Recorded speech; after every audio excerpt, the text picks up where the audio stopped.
This is an owner's angle drive that I repaired this afternoon. His spindle cable had torn up, so I took the drive apart, cleaned everything up, and I put a square receiver in the spur gear. So this is his new spindle cable, so it just slides into that square receiver, and he now has a functioning angle drive.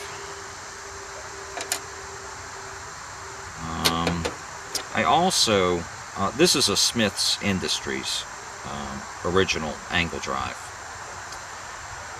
which originally had a lubrication screw,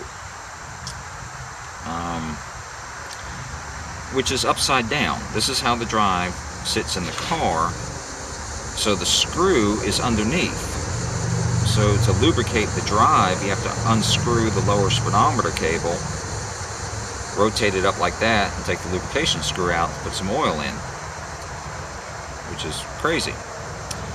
So I gave him a Zerk fitting so he can grease the drive with it in place. You don't have to, remove and rotate anything. And like I said, that's his spindle cable. It's made out of bronze wire rope.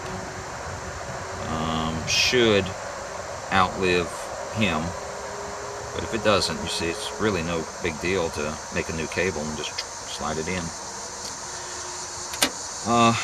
I recommend rebuilding these original drives.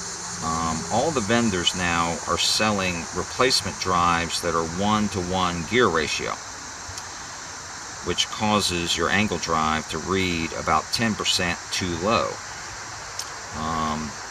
These original drives have the proper gear ratio.